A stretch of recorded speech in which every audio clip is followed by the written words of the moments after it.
हम जब भी किसी गोल को अचीव करने में भिड़ जाते हैं तो हम आधे रास्ते में ही फेल हो जाते हैं, क्योंकि हम आने वाले परेशानियों को, आने वाले प्रॉब्लम्स को पहले ही एनालाइज नहीं करते, प्लान नहीं करते। ईस्वी सन पूर्व 1415 में एथेंस ने सिरसी पर हमला कर दिया। एथेंस वासियों को ये पूरा भरोसा था कि हम सिरसी को हरा देंगे और सिरसी साम्राज्य की सारी दौलत छीन लेंगे। एथेंस वासियों ने आने वाले खतरों को प्लान ही नहीं किया। एथेंस वासियों ने आने वाले खतरों के बारे में सोचा ही नहीं। एथेंस वासियों ने ये नहीं सोचा कि सिसिली वाले ज़्यादा अच्छे से लड़ेंगे, क्योंकि राज्य उनका है, युद्ध भूमि उनकी है, और यही उनकी सबसे बड़ी भूल रही। उनका आक्रमण बुरी तरह असफल रहा और वो हार गए।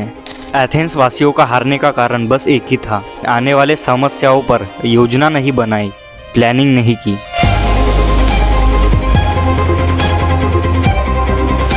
फोर्टेट लॉस ऑफ पावर का 29वां नियम, plan all the way to the end, अंत तक पूरी योजना बनाएं। ये नियम हमें कहता है कि जब भी हम किसी लक्ष्य को पाने में भिड़ जाते हैं तो उससे पहले हमें अंत तक योजना बनानी चाहिए। हमें भविष्य में आने वाले समस्याओं के बारे में, सिचुएशंस के बारे में पूरी प्लानिंग करनी चाहिए, ताकि हम आने वाले संकटों से बच सके और अपने लक्ष्य को आसानी से हासिल कर सकें।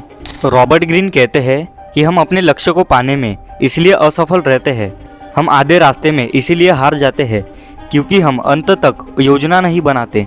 हमें किसी भी चीज़ को, किसी भी चैलेंज को, किसी भी गोल को हासिल करने से पहले हमें रास्ते में आने वाले हर समस्याओं के बारे में, हर सिचुएशंस के बारे में, हर उतार चढ़ाव के बारे में सोचना चाहिए, उस पर प्लानिंग करनी चाहिए। लाइफ में ऐसा बहुत बार होता है कि हम किसी चीज़ को हासिल करने में भिड़ तो जाते हैं और कुछ दिनों तक उस चीज़ को करते भी हैं, लेकिन हमारे आधे रास्ते में ही ऐसी कुछ मुसीबत आ जाती है जो हमने कभी सोची ही नहीं थी। हमारा आत्मविश्वास टूटने लगता है और अंततः हम उस लक्ष्य को, उस चैलेंज को छोड़ देते हैं। इसीलिए हमें किसी भी गोल को हासिल करने के लिए अंत तक योजना बनानी चाहिए। रास्ते में आने वाले हर समस्याओं के बारे में, उतार चढ़ाव के बारे में, कठिनाइयों के बारे में पहले ही विचार कर देना चाहिए, उस पर पहले ही सॉल्यूशन निकाल के रखना चाहिए, ताकि आधे रास्ते में हम अपना लक्ष्य खो ना दें।